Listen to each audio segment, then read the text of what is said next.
हाय मीनाक्षी. तर आज hello Meenakshi sir. आपल्याबरोबर आपल्या YouTube चॅनेलच्या इंटरव्ह्यूमध्ये आपल्याबरोबर आहे. तर मीनाक्षी चेट्टियार ही तिचं जस्ट 12th म्हणजे 12वी झालेलं आहे महाराष्ट्र बोर्डामधून आणि मुंबईमध्ये राहते ती. चांगलं मराठी बोलते आणि तिला परदेशातील वेगवेगळ्या विद्यापीठांमध्ये ॲडमिशन मिळालेलं आहे 2021-22 च्या फॉल या सेमेस्टरसाठी. तर आपण आजचा इंटरव्ह्यू स्टार्ट करूया. तर मीनाक्षी माझा पहिला प्रश्न आहे, की तुझ्याबद्दल थोडीशी माहिती दे आम्हाला. म्हणजे अ, अ, मीनाक्षी chettiyar तर तू साउथ इंडियन आहेस, पण मुंबईमध्ये राहतेस आणि महाराष्ट्र बोर्डामधून तू परीक्षा दिलीस. म्हणजे बरेचसे जे वाचक किंवा बरेचसे YouTube चॅनलचे व्ह्यूअर्स आहेत, हे सुद्धा महाराष्ट्र बोर्डामधून परीक्षा देणारे आहेत. तर त्यांना असं वाटतं, की नाही माझं इंग्लिश मीडियम असायला हवं होतं किंवा CBSE असायला हवं होतं, तर IGCSE बोर्ड असायला हवं होतं. याच्यामधून मी जर 10th किंवा 12th केलं तर मला खूप छान झालं असतं, की पुढे ॲडमिशन मिळण्यासाठी. पण हे सगळे मिसकन्सेप्शन्स आहेत, हे मिसअंडरस्टँडिंग आहेत. महाराष्ट्र बोर्ड असेल किंवा कोणत्याही स्टेट बोर्डमधून सुद्धा तुम्ही एक्झाम देऊन तुम्ही अब्रॉडला चांगल्या युनिव्हर्सिटीमध्ये ॲडमिशन घेऊ शकता. तर हे कसं केलंस? म्हणजे तुझं बॅकग्राऊंडपासून ते महाराष्ट्र बोर्डामधून एज्युकेशन आणि आता परदेशातील विद्यापीठांमध्ये शिक्षण. तर हे कसं काय झालं? सर, तो ये थॉट मेरे को 10th स्टैंडर्ड में आया था। लाइक 10th खत्म किया, उसके बाद 11th में गई ना, तभी मेरे को लगा कि मेरे को इंजीनियरिंग करने का है। लेकिन मेरे को मैथ्स नहीं पसंद था, उसके पहले मेरे को साइकोलॉजी लेने का था। लेकिन इंडिया में वो पॉसिबल नहीं था, वो सिर्फ अब्रॉड में पॉसिबल था। लाइक उधर आप कौन सा भी सब्जेक्ट पढ़ सकते हो, आपको जो चाहिए। इंजीनियरिंग पढ़ के थिएटर भी कर सकते हो, कुछ भी कर सकते हो आपके पैशन के हिसाब से। तो मैंने 10th के बाद जब 11th ज्वाइन किया, तभी स्टार्ट करना चालू किया कि क्या क्या करने का, कैसे हो सकता है, क्या क्या एग्जाम देने का, वो पढ़ना चालू किया था। एंड तभी मेरे को सब लोग बोल रहे थे कि ये अब्रॉड जाने का, ये आईसीएसई बोर्ड वालों को ज्यादा चांस है। वो लोग कोई वही जा सकते, स्टेट बोर्ड वाले नहीं जा सकते, तो सब लोग बोले थे मेरे आजू बाजू वाले। लेकिन वो ऐसे बिल्कुल नहीं है, वो एक मिसकंसेप्शन है। आप कोई सा भी बोर्ड होने दो, आप जा सकते हैं, आपको टैलेंट है तो जा सकते हो। राइट. ही एक महत्त्वाची गोष्ट तू सांगितलेली आहेस, की तुमच्याकडे जर इच्छा असेल, तुम्ही मेहनत करू शकत असाल, तर तुम्ही नक्कीच जाऊ शकता. तर तुझं एज्युकेशन कुठं झालं? कोणत्या स्कूलमध्ये झालं? आणि फर्स्ट टू 10th कुठं केलंस? 11th-12th कुठं केलंस तू? तो वन फर्स्ट टू 10th में वसई में होली पैराडाइज हाई स्कूल में किया, then 11th-12th 10th and junior college में किया वसई में, okay. Palghar district. Okay. Vasai म्हणजे पालघर जिल्ह्यामध्ये. करेक्ट. ओके. आणि मग हे सगळं करत असताना एक तुझं स्वप्न होतं, की आपल्याला परदेशामध्ये जायचं आहे. तर मग नेमकी काय तयारी चालू केलीस तू? म्हणजे मॅथेमॅटिक्स ची तयारी चालू केलीस, इंग्लिश जे आहे ते इंग्लिश वाचायची तयारी चालू केलीस. तर नेमकी कोणती तयारी चालू केलीस आणि कशी तयारी केलीस? स्टार्टिंग में तो पहले क्या एग्जाम था, उसका सिलेबस क्या था वो देखा, जो कि दो इम्पोर्टेंट एग्जाम है, टोफल और सैट। लेकिन अभी जो कोरोना का, मैं कोरोना बैच की हूँ, तो सब डिफरेंट हो गया था कि अब टोफल नहीं दिया तो भी चलेगा, सैट के पहले से ऑनलाइन टेस्ट भी दे सकते थे। तो मैंने ऐसे किया, मैंने टेस्ट ऑप्शनल अप्लाई किया। टेस्ट ऑप्शनल मतलब ये साल के लिए आप नहीं दोगे तो भी चलेगा, उसके अल्टरनेटिव्स भी है। तो मैंने वो अल्टरनेटिव एग्जाम ही दिया था। Okay, okay. अ, आणि मग हे सगळं करत असताना तू कोणत्या कोचिंग क्लासेसची हेल्प घेतलीस का? की सगळी तयारी स्वतःहूनच केलीस? नहीं नहीं, खुद से किया सब। हे ओके. हे सगळं स्वतःहून केलंस. मग ही सगळी माहिती कुठून मिळाली तुला, की सॅट एक्झाम द्यायची आहे आणि सॅटमध्ये 2 सेक्शन्स आहेत. एक क्वांटिटेटिव्ह असेल, दुसरं व्हर्बल असेल आणि त्याच्यासाठी म्हणजे प्रिपरेशन करायचे तर वेगवेगळे सॉफ्टवेअर्स आहेत, वेगवेगळे त्याचा सिलेबस आहे. त्याचे आता व्हर्बल असेल तर हाय फ्रिक्वेन्सी वर्ड्स वगैरे आहेत. ही सगळी माहिती कुठून मिळाली? पूरा इंटरनेट से सीखा। लाइक बहुत लोगों से बात ओके. किया, लिंक्डइन में कनेक्ट किया लोगों से, जो लोग ऑलरेडी दे चुके थे, उनसे गाइडेंस लिया और पूरा बुक सब इंटरनेट से लिया था। ओके. मग जी ॲप्लिकेशन प्रोसिजर होती, या ॲप्लिकेशन प्रोसिजरच्या दरम्यान तू साधारणतः किती युनिव्हर्सिटीजना ॲप्लाय केलंस? 20 प्लस। 20 प्लस. ओके. आणि मग ह्या ज्या युनिव्हर्सिटीज सिलेक्ट केल्या होत्या, या युनिव्हर्सिटीचा क्रायटेरिया काय होता? म्हणजे सगळ्या टॉप 20 युनिव्हर्सिटीज होत्या, की टॉप 50 मधील काही होत्या, टॉप 100 मधील काही होत्या, थोड्या लो रँक्ड युनिव्हर्सिटीज सुद्धा होतात का? म्हणजे कसं काय नेमकं कोणतं पॅरामीटर यूज केलं? मेरा प्राइमरी गोल था टेक्सास स्टेट में सब ढूंढने का, क्योंकि उधर का कैसे होता है कि आपको अगर 1000 $1,000 स्कॉलरशिप भी मिला ना, तो आप इन स्टेट ट्रांसफर हो जाते हो, आपका ट्यूशन फीस कम हो जाता है। तो मैंने वही किया कि टेक्सास में ही जाने का ऐसा। क्या हुआ कि मैं मेरे को नहीं पता था कि स्कॉलरशिप का अलग एप्लीकेशन होता है और अपना एकेडमिक का अलग स्कॉलरशिप होता है। तो मैं स्कॉलरशिप के लिए अप्लाई कर नहीं पाई क्योंकि लेट हो गया था। एंड टेक्सास में नहीं, मेरे को एडमिशन मिला यूटी डैलस आर्लिंगटन, देन बहुत सारे इसमें मिला, लेकिन स्कॉलरशिप के लिए नहीं दे पाई एप्लीकेशन। ओके। तो बरेच मैं हाँ। कंटिन्यू। हाँ, तो सेकंड ऑप्शन था कि कासरटे ऐसे फर्स्ट ईयर कॉलेजेस में ढूंढा मैंने, चलो कि कौन फुल रेट देते और क्या क्राइटेरिया में। तो ऑलमोस्ट सब लोग का 4 पॉइंट या 3 पॉइंट ओ ही जीपीए था, तो दैट वाज इजी। ओके. एंड म्हणजे सर्वसाधारणपणे जनरली सगळे इंडियन स्टुडंट जो प्लॅन करतात की टेक्सास स्टेटमधल्या युनिव्हर्सिटी, कारण टेक्सासमध्ये तुम्ही इन स्टेट स्टुडंट होऊन जाता आणि तुम्हाला एक फीज जी आहे ती फीज थोडीशी कमी पडते. Okay.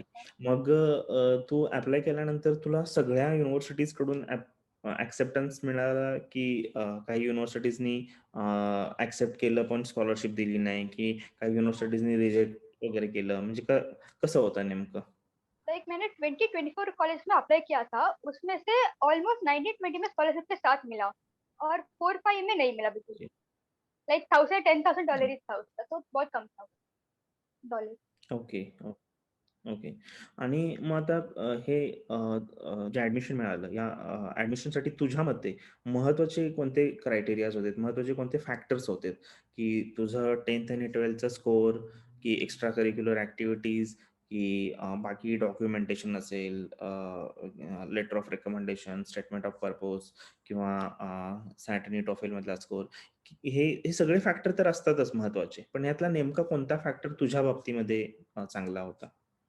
Like apart from academic score तो इम्पोर्टेंट है, लेकिन उसके अलावा भी एज अ पर्सन आप कैसे हो, क्या कैरेक्टर से आपका, वो भी दिखाना होता है। वो एसएस में एलओएस में मैंने अच्छे से दिखाया, तो मेरे को लगता है कि वो मेरा अच्छे से हुआ। ओके. म्हणजे थोडक्यात एस-ओ-पी आपण जे डिझाइन करतो ते एस-ओ-पी खूप छान असायला हवं.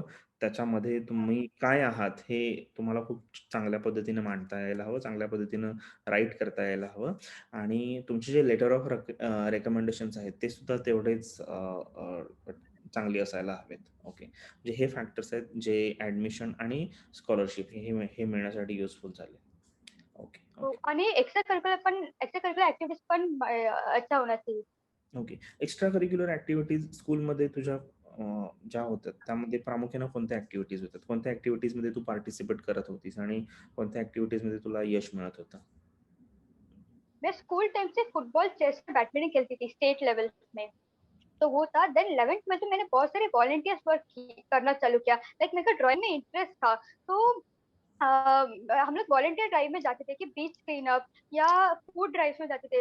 अंडर प्रिविलेज लोगों को फूड डिलीवर करते थे। तो मैंने देखा कि उधर के बच्चे लोगों को ना सिर्फ वो लोग पढ़ाई सिखाते और कुछ एक्स्ट्रा करिकुलर का नहीं सिखाते। तो मैंने और मेरे फ्रेंड्स ने कैसे किया कि वो लोग को ड्राइंग या एक्स्ट्रा करिकुलर एक्टिविटी सिखाना चालू किया करके। ओके. बाद में बड़े एनजीओ होते हैं ना, वो लोग के साथ भी ये पार्टनरशिप किया। वैसे थोड़ा बहुत वॉलंटियर वर्क भी किया था 11th-12th में। Right, right, right. परफेक्ट. म्हणजे हे जे सगळे फॅक्टर्स आहेत, हे सगळे फॅक्टर्स इंडियन एज्युकेशन सिस्टममध्ये एवढे मॅटर करत नाहीत, जेवढे जे फॉरेन युनिव्हर्सिटीज आहेत त्याच्यामध्ये मॅटर करतात. मग आता तुझं नेमकं पर्स्पेक्टिव्ह काय आहे? म्हणजे आता तू या सगळ्या प्रोसेसमधून गेलेली आहेस, तुला आता परदेशातील विद्यापीठांमध्ये ॲडमिशन मिळालेलं आहे, तू आता फायनल करतेस आणि म्हणजे अगदी 2 महिन्याभरात तुझं अंडर ग्रॅड स्कूलमध्ये तुझं एज्युकेशन चालू होईल. तुला कसं वाटतंय? तू इंडियन एज्युकेशन सिस्टम आणि वेस्टर्न एज्युकेशन सिस्टम याच्याकडे कसं बघतेस? तुझं पर्स्पेक्टिव्ह काय आहे? इंडियन एजुकेशन सिस्टम का तो पूरा लाइक मार्क्स पे डिपेंड करता है, मार्क्स एंड मनी, ये दो ही है। उसके अलावा आप क्या हो, आपको क्या इंटरेस्ट है वो देखते नहीं है। सिर्फ राइट. 90% मिला हो गया, आपको मिल गया वैसा है। तो ये इसमें फॉरेन एजुकेशन में अच्छा है, आगे वो लोग। एक्झॅक्टली. म्हणजे तुम्ही ज्या इतर गोष्टी करत असताय, तुमचं एक्स्ट्रा करिक्युलर ॲक्टिव्हिटीज ह्या फक्त एंटरटेनमेंटसाठी नाहीत, तर ते तुमच्या एक ॲज अ ह्युमन बीइंग म्हणून ग्रोथ होण्यासाठी इम्पॉर्टंट आहेत. हा एक मेसेज जो आहे, हे फॉरेन युनिव्हर्सिटीज लक्षात घेतात.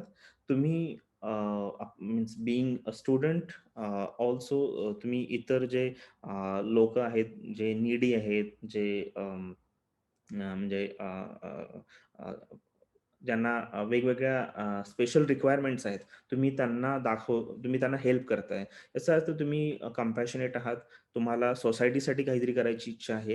हे जे फॅक्टर्स आहेत, हे फॅक्टर्स लक्षात घेतात आणि तुमचं म्हणजे तुम्हाला सोसायटीसाठी काहीतरी करायचं आहे, हे लक्षात घेऊन तुम्हाला त्या पर्टिक्युलर कोर्सला ॲडमिशन जे आहे, ते ॲडमिशन दिलं जातं. म्हणजे आपण जे लर्निंग जे आहे, ते लर्निंग फक्त टेक्स्टबुक पुरतं नाहीये, ते एक्झाम पुरतं नाहीये. तर ते लर्निंग आहे ते आपल्या ग्रोथसाठी आपण ॲज अ ह्युमन बीइंग म्हणून जे ग्रो करत असतो, तर त्या ग्रोथसाठी नेमका हा फॅक्टर जो आहे, तो मला वाटतंय फॉरेन युनिव्हर्सिटीज ज्या आहेत त्याच्यावरती एम्फसाइज करतात आणि तो जो फॅक्टर आहे, तो तुझ्या लेटर ऑफ रिकमेंडेशन असेल किंवा एस-ओ-पी असेल याच्यामधून रिफ्लेक्ट होत होता. करेक्ट? ओके. या मीनाक्षी तुझं म्हणजे पहिला प्रश्न तोच विचारला होता ॲक्चुअली. तुझ्या घरचं बॅकग्राऊंड त्याबद्दल थोडी माहिती दे ना. म्हणजे तुझे पेरेंट्स जे होते तर म्हणजे कसं एक घरचं वातावरण कसं होतं? एक मिडल क्लास वातावरण होतं की म्हणजे बऱ्याच मुलांना असा प्रश्न असतो की नाही परदेशातील विद्यापीठांमध्ये ॲडमिशन घ्यायचं म्हणजे फीज जी असते ती करोडोमध्ये असते. मग थोडं तुम्ही खूप रिच असायला हवं तरच तुम्हाला ॲडमिशन मिळतं. तर बरेचसे जे मुलं आहेत, जे मिडल क्लास आहेत, स्टुडंट्स वगैरे आहेत, तर त्यांना सुद्धा त्यांचे ड्रीम्स असतात की त्यांना अब्रॉडला जायचं आहे. तर तुझं घरचं वातावरण कसं होतं? फायनान्शियल सिच्युएशन्स ज्या होत्या त्या त्या घरच्या कशा होत्या? तो माय डैड इज नॉट बिजनेसमैन, लेकिन मिडिल क्लास थे। लाइक देयर फर्स्ट रिस्पॉन्स वाज नो, सीधा ना ही बोला था, जब स्टार्टिंग में बोला था। लेकिन बाद में कि सब एक्सप्लेन किया कि फुल स्कॉलरशिप में मिल सकता है, ऐसा है। बाद में 2 साल लगा कन्विंस करने में ही, कि थोड़ा थोड़ा करके। बाद में थोड़ा थोड़ा अभी समझिए। End okay. जब स्कॉलरशिप मिला तभी वो लोग प्राउड फील हो गया। Right, right, right, right. आणि इव्हन म्हणजे तुमचं फायनान्शियल जे कंडिशन आहे ते जर चांगलं नसेल, तर तुम्ही ट्राय करायला हवं का? हाँ हाँ, बिल्कुल कर सकते हैं। उसके लिए फाइनेंशियल एड भी मिलेगा। लाइक आपका बिलो एक नंबर के नीचे होना चाहिए, तो आपको फाइनेंशियल एड भी मिल सकते हैं उधर। तो राइट. पूरे बैकग्राउंड से होंगे तो भी चलेगा, मिल सकता है। Just you need to have that willpower commitment. and exactly and हाँ। you should be ready to take that efforts. Yeah, right. Right. Okay. So आता तुला ज्या युनिव्हर्सिटीमध्ये ॲडमिशन मिळालेलं आहे, त्यातल्या म्हणजे टॉप नॉच युनिव्हर्सिटीज कोणत्या आहेत? किंवा तू कोणकोणत्या युनिव्हर्सिटीजमध्ये ॲडमिशन मिळालेले आहेत आणि तू सिलेक्ट करणार असलेली युनिव्हर्सिटी कोणती आहे? तो I will select Castleton University. Okay, and top बोले तो यूटी डैलस और अर्लिंगटन है। ओके. मग ओके. तर तू जी युनिव्हर्सिटी सिलेक्ट करतेस, ती का? म्हणजे त्याचं रिझन का? कोणत्या कारणासाठी ती युनिव्हर्सिटी सिलेक्ट करतेस आणि कोणता जो प्रोग्राम आहे, ज्या प्रोग्रामसाठी तू जातेस? तो कैसल्टन का कैसा है कि मतलब मेरे को फर्स्ट था कि उनका कम्युनिटी कैसा है। लाइक पढ़ाई के अलावा बाकी सब एक्स्ट्रा करिकुलर करिकुलर एक्टिविटीज में वो लोग अपने स्टूडेंट्स को कैसे आगे रखते हैं। तो राइट, मैंने वही देखा कि वही मेरा फर्स्ट प्राइमरी था, अच्छा होना चाहिए वो। देन कम्युनिटी सर्विसेज वो सब भी देखा। End right. दैट कोणत्या प्रोग्रामसाठी तू ॲडमिशन घेतेस? Computer science engineering. Computer science engineering. Okay, fine. आणि कम्प्युटर सायन्स इंजिनिअरिंगला तुला ॲडमिशन घ्यायचं होतं, तर मग तू 11th-12thला कम्प्युटर सायन्स हा सब्जेक्ट चूज केला होतास का? हाँ। आणि मग त्याचा तुला किती फायदा झाला? इट्स नॉट मच लाइक, अगर नहीं लिया तो भी चलेगा। I have a friend over there जिसने स्कूल टाइम्स में कंप्यूटर साइंस नहीं लिया था और मैथ्स नहीं लिया था शायद, लेकिन अभी वो इंजीनियरिंग कर रहे हैं। तो फर्स्ट ईयर में उनको सिर्फ पूरा बेसिक से सिखाते हैं। स्कूल राइट, में लाइक ट्रिग्नोमेट्री हुआ या कैलकुलस हुआ तो स्टार्टिंग से सिखाते हैं। तो I think it doesn't matter कि आपने पहले क्या लिया नहीं लिया वैसा। लाइक राइट, बेसिक नॉलेज होना चाहिए, बट डिसएडवांटेज नहीं हुआ उसकी वजह से। Right, right, right, right, right. आणि कम्प्युटर सायन्स असेल किंवा कोणताही जरी सब्जेक्ट असेल, तरी मेन जी प्रोसिजर आहे, त्या प्रोसिजरमध्ये आहे तुम्ही ज्या रिक्वायरमेंट्स आहेत, त्या रिक्वायरमेंट्स टाईमली कंप्लीट करणं, ॲप्लिकेशन डेडलाईन मीट करणं.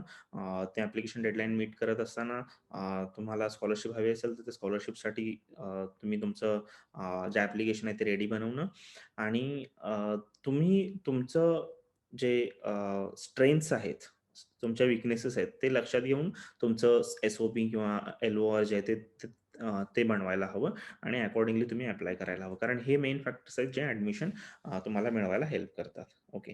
आणि मग अजून एक जो महत्त्वाचा प्रश्न आहे तो विचारायचा. वेस्टर्न कंट्रीज आपण ज्यावेळी म्हणतो किंवा वेस्टर्न युनिव्हर्सिटीज म्हणतो, त्यावेळी फक्त अमेरिका नाहीये, तर यूकेमध्ये सुद्धा खूप छान युनिव्हर्सिटीज आहेत. ऑस्ट्रेलियामधल्या युनिव्हर्सिटीज मध्ये सुद्धा इंडियन स्टुडंट्स भरपूर जातात. तर पण इव्हन जर्मन युनिव्हर्सिटीत सुद्धा बरेचसे स्टुडंट प्रिफर करतात. फक्त त्यांना जर्मन लँग्वेज आहे ती लर्न करावी लागते. तर युरोपियन युनिव्हर्सिटीज आहेत. ऑस्ट्रेलिया, न्यूझीलंड यासारख्या कंट्रीजमध्ये युनिव्हर्सिटीज आहेत. पण मग तू अमेरिकेला जायचं हे का ठरवलंस? तो स्टार्टिंग में मेरा आइडिया था कि जर्मनी जाने का, लेकिन उधर का प्रॉब्लम क्या है कि लैंग्वेज सीखना पड़ता है। वो भी मैंने स्टार्टिंग में लैंग्वेज सीखना चालू किया था, लेकिन मेरे को जूनियर कॉलेज के साथ लैंग्वेज सीखना मैनेज नहीं हो पाया दोनों। ओके. तो मैं जर्मनी का हाँ आइडिया ड्रॉप किया, और यूके और इसका कॉस्ट ऑफ लिविंग थोड़ा मैनेजेबल नहीं था मेरे लिए। राइट, राइट, राइट, फैक्टर्स था, right. Language and cost of living के मैटर है।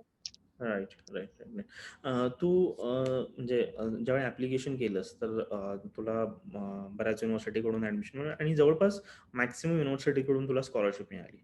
तर साधारणतः किती पर्सेंटेज स्कॉलरशिप होती? आणि अ, तुला त्या स्कॉलरशिप मायनस केली, if you deduct scholarship, then how much amount you will be paying as a tuition fee to that particular university?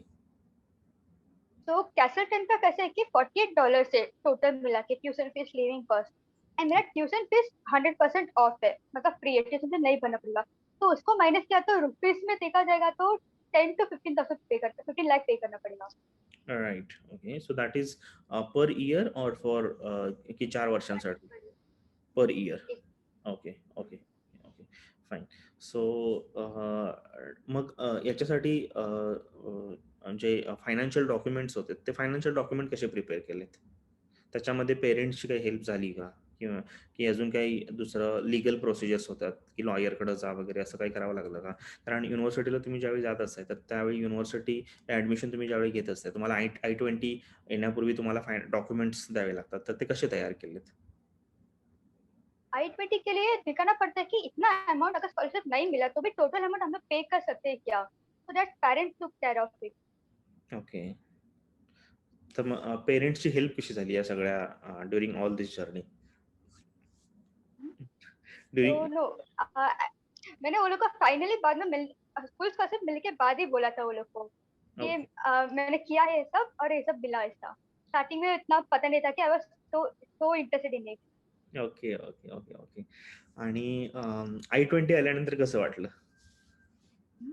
Okay. तो like all the hard work सामने है ऐसा लग रहा था, ओके. इतना मेहनत सफल हो गया। हां, एव्हरीथिंग पेड ऑफ. या, yeah, okay, fine, fine. Well I took the right decision. Okay. Okay. Fine, fine, fine. Okay. So आता बरेचसे स्टुडंट आहेत जे मुंबई किंवा पुणे सारख्या सिटीजमधून आहेत आणि even they are from the rural places. तर त्यांना प्रिपेअर करायचं असतं. पण त्यांना नेमकं गाईडन्स नसतं किंवा त्यांना नेमकं माहीत नसतं. तर तू म्हणजे काय नेमका फॉर्म्युला सांगशील? Okay. Formula you will give them or what 5 to 7 steps you will tell them, okay, that they should go. त्यांनी असं स्टार्ट करायला हवं, असं करायला हवं आणि ह्या स्टेप्स करायला हव्यात. 5 to तो the 7. Most important thing is, हाँ, कि बात करो आप, लाइक इंटरनेट में बहुत लोग हैं जो गाइडेंस दे सकते हैं आपको। तो आपको यू हैव टू कनेक्ट विद पीपल एंड राइट, सी कि आपके लिए क्या, पहले आपका इंटरेस्ट स्टिल क्या है वो देखने का, एंड वो हो सकता है कि आपसे वो पहले ये ढूंढने का आपके अंदर ही, बाद में सब लोग से बात करने का, गाइडेंस लेने का। लाइक हम लोग के आजू बाजू लोगों को इतना पता नहीं होता कि क्या है कैसे है, सिर्फ स्मॉल सर्कल होते हैं उसके में हम लोग सब लोग रहते हैं, कि ऐसा राइट, नहीं है, सर्कल को एक्सपेंड करने का, कंफर्ट जोन के बाहर भी जाने का। Right, right. Okay, fine. तर ओके, नक्कीच म्हणजे मला वाटतं तू जे दिलेले सल्ले आहेत, तू जे दिलेलं गाईडन्स आहे हे, ते नक्कीच व्ह्यूअर्स जे आहेत त्यांना युजफुल ठरेल. आणि अ, अ, तुझं आता जी जर्नी चालू होणार, तर साधारणतः किती तारखेला तू युनिव्हर्सिटीला कोणत्या मंथमध्ये तू फ्लाय करणार आहेस, की तुझं पहिलं सेमिस्टर हे तुला ऑनलाईनच अटेंड करायचं आहे? अगस्त में उधर ऑन कैंपस रहने का, but due to okay, corona अगर चेंज भी हो सकता है। ओके. नॉर्मली 20 अगस्त तक उधर रहने का। Okay, exactly. म्हणजे ही सुद्धा एक वेगळी आणि इम्पोर्टंट गोष्ट आहे आपल्या इंडियन युनिव्हर्सिटीजमध्ये बऱ्याचशा प्रिपेअर करणाऱ्या मुलांना आणि पेरेंट्सना माहिती नसते, की अचानक आलेल्या सिच्युएशनमुळे, इमर्जन्सी सिच्युएशनमुळं इव्हन अमेरिकन युनिव्हर्सिटीज किंवा वेस्टर्न युनिव्हर्सिटीजनी सुद्धा सगळ्या स्टुडंट्सना, इंटरनॅशनल स्टुडंट्सना सुद्धा त्यांच्या घरून काही सेमिस्टर्स किंवा काही कोर्सेस घेण्यासाठी परमिशन दिलेली आहे. तर फ्लेक्सिबिलिटी हा सुद्धा एक इम्पोर्टंट पॅरामीटर आहे, फॅक्टर आहे, जो वेस्टर्न युनिव्हर्सिटीजमध्ये आपण पाहत असतो. Okay, fine. So thank you very much Meenakshi आणि तुझ्या पूर्ण thank you for having me. पुढच्या जर्नीसाठी शुभेच्छा आणि तू जे दिलेले सल्ले आहेत, जे गाईडन्स आहे, त्या गाईडन्सचा नक्की यूज जो आहे तो आमच्या व्ह्यूअर्सना होईल आणि नक्की त्यांना जर काही प्रश्न असतील तर ते कमेंट सेक्शनमध्ये लिहून कळवू शकतात आणि त्याच्या on that basis even we can have few more interviews also. एवढंच नाही आहे तर तू ज्यावेळी तुझं परदेशातील उच्च शिक्षण चालू करशील त्यावेळी तुझे तिथले जे अनुभव आहेत ते सुद्धा तू नक्कीच आमच्या यूट्यूब चॅनल बरोबर शेअर करू शकतेस. Okay. So thank you very much. Okay. And thank you. Yes, आपण थांबू इथं.